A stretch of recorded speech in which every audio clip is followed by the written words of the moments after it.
ഇതിൽ പറഞ്ഞിരിക്കുന്ന ആവശ്യങ്ങൾ ന്യായമാണ്. ഞാൻ ഈ നിയോജക മണ്ഡലത്തിൽ നിന്നും ജയിച്ചാണ് മുഖ്യമന്ത്രിയായിരുന്നു വെച്ച് എനിക്ക് ചില പരിമിതികളൊക്കെ ലഭ്യമാനന്താ. ഒന്നാമത് 18 കോടി രൂപ കമ്മി ബഡ്ജറ്റുള്ള ഒരു ഗവൺമെന്റാണ് നമ്മളുടേത്. എടുത്തോ പിടിച്ചോന്ന് പറഞ്ഞ് ഇതിൽ പറഞ്ഞിരിക്കുന്ന കാര്യങ്ങൾ നടത്താൻ കാശിന് ഞാനിവിടെ പോവും. ഏതായാലും ഞാൻ ഫിനാൻസ് മിനിസ്റ്ററുമായിട്ടൊന്ന് ആലോചിക്കട്ടെ. താൻ തിങ്കളാഴ്ച തിരുവനന്തപുരത്തേക്കൊന്ന് വാ. പോകാൻ സമയമായി. ശേഖരൻകുട്ടിയോട് റെഡിയാകാൻ പറ. സാർ, അച്ഛൻ റെഡിയായി, പോകാമെന്ന് പറഞ്ഞു. ഒരു 5 മിനിറ്റ്. സാർ, ഇപ്പൊ തന്നെ വളരെ വൈകി. പറഞ്ഞാ മതി.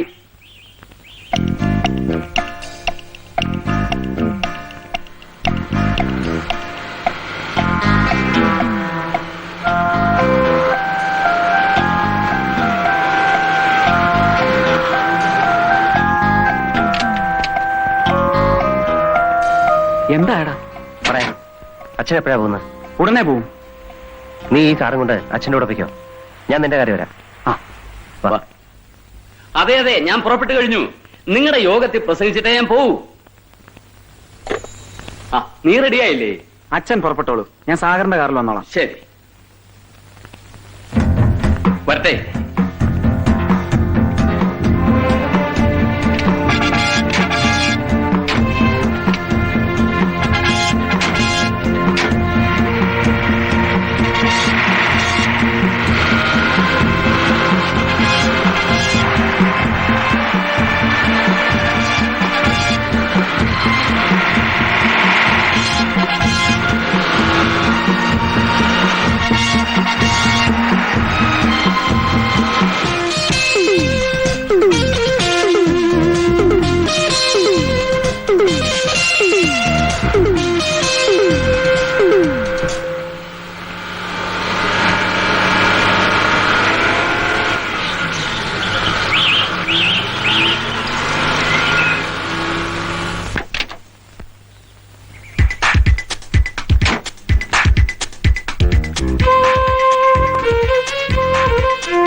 മോർണിംഗ്.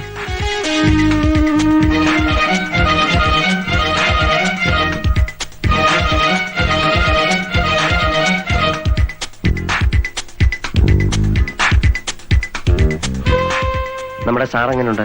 കുഴപ്പമൊന്നുമില്ല. എവിടെ? മോളുണ്ട്.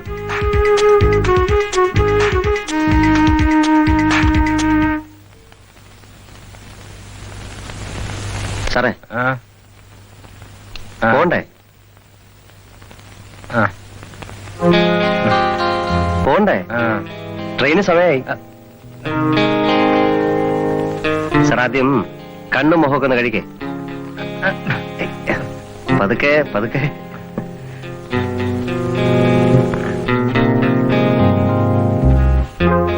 ലോറൻസ്, ഈ പരുവത്തിൽ പുള്ളി ട്രെയിനിൽ വിടണ്ട. നമ്മുടെ ഏതെങ്കിലും കാറെ അയച്ചാൽ మది. എന്താ ఆవిషయం వచ్చా కొడతాక. మిమ్మల్ని నేను అలసారి సూచానండి. ఆయన వ్యాపారములు మొదటిసారి. మిమ్మల్ని నాకు చాలా నచ్చారండి. നമ്മൾ തമ്മിൽ പലപ്പോഴും കണ്ടിട്ടുണ്ടെങ്കിലും ബിസിനസ്സിൽ ആദ്യമാ. എനിക്ക് നിങ്ങളെ ഇഷ്ടപ്പെട്ടു. మీకు మలయాళం తెలుసా? బాగా తెలుసు, ഞാൻ മലയാളിയല്ലേ. ഇതിനു മുമ്പ് വന്നപ്പോ തെലുങ്കാണല്ലോ സംസാരിച്ചത്? അത് ജീവിക്കാൻ വേണ്ടി. എന്റെ ബിസിനസ് ഒക്കെ ആന്ധ്രയിലല്ലേ, അതുകൊണ്ട് തെലുങ്ക് സംസാരിക്കുന്നു. അച്ഛൻ വഴി ഞാനും ആന്ധ്രയാ, അമ്മ വഴി കേരളം, തങ്കമണി. അമ്മയുടെ പേരായിരിക്കും. ഛേ, ഇത് സ്ഥലപ്പേരാണ്. അച്ഛൻ പൊയിലകൃഷിയുമായി ആന്ധ്രയിലായിരുന്നു. ആദ്യത്തെ വിളവെടുപ്പിന് തന്നെ ഞാൻ ഉണ്ടായി. അതോടെ അമ്മ ക്ലോസ്. അച്ഛനോ? ഒരു വിവരവും ഇല്ല. ഞാൻ ഉള്ളതും വിറ്റുപെറുക്കി ഇഞ്ഞു പോന്ന്. സ്നേഹമുള്ള മകൻ. അയ്യോ, അച്ഛനോട് മാത്രമല്ല സ്നേഹം, അച്ഛന്റെ ഭാഷയോടും, തെലുങ്കിനോട്. ദിവസം ഒരു 5 തെലുങ്ക് വാക്കെങ്കിലും പറയാതെ എനിക്ക് ഉറക്കം വരില്ല. നിദ്ര രാതു. സുഖം തന്നെയല്ലേ? അതെ, എല്ലാം കഴിഞ്ഞല്ലോ. കഴിഞ്ഞു.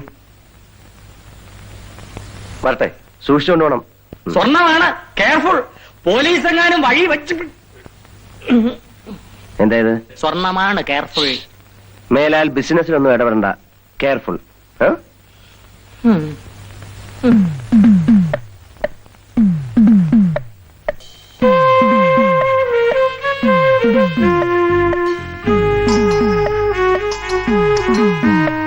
കാസിം, ശേഖരൻകുട്ടിയാ, കഥ തുറക്ക്.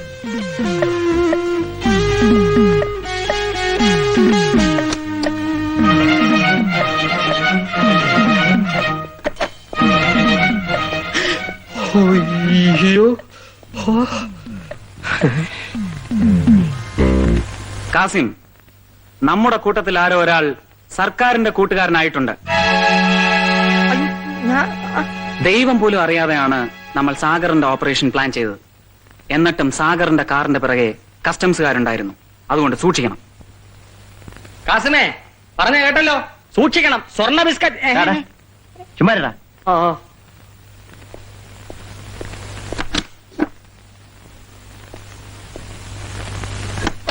നമ്മുടെ ഓഫീസർ എവിടെ? പോയി. പോയോ?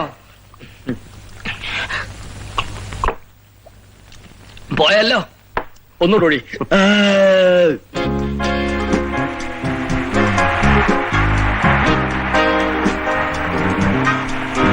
ടോണി, ഈ ജാക്കറ്റിൽ എത്ര രൂപയുടെ സ്വർണമുണ്ടെന്ന് നിനക്കറിയാമോ? 12 ലക്ഷം രൂപയുടെ സ്വർണം. ഇത്രയും സ്വർണം രാവും പകലും ഡ്രൈവ് ചെയ്ത് എല്ലാ റിസ്കും കവർ ചെയ്ത് ചെങ്കോട്ടയിലുള്ള അമീർ സാഹിബിന് എത്തിച്ചു കൊടുത്താൽ നമുക്കെന്ത് കിട്ടും? 10,000 രൂപ കിട്ടും. 6 ലക്ഷം രൂപ വെച്ച് ഒരാൾക്ക് കിട്ടുകയാണെങ്കിൽ സുഖമായി ജീവിച്ചൂടെ? കാസിം, ഈ ശേഖരൻകുട്ടിയും ജാക്കിയും പണക്കാരായത് നേരായ വഴിക്കൊന്നുമല്ല. കാസിം, നമുക്ക് ഈ സംസാരം എവിടെ വെച്ച് നിർത്താം. നിന്റെ സംസാരം കേട്ടിട്ട് എനിക്ക് പേടിയാവും. നീ പേടിച്ചു പോയോ? ഇതുപോലെ പല പരീക്ഷണങ്ങളും ഉണ്ടാവും. നിന്റെ മനസ്സറിയാൻ വേണ്ടി ഞാൻ ചോദിച്ചതല്ലേ. ശേഖരൻകുട്ടി പറഞ്ഞ സർക്കാരിന്റെ കൂട്ടുകാരൻ നീയാണോടാ?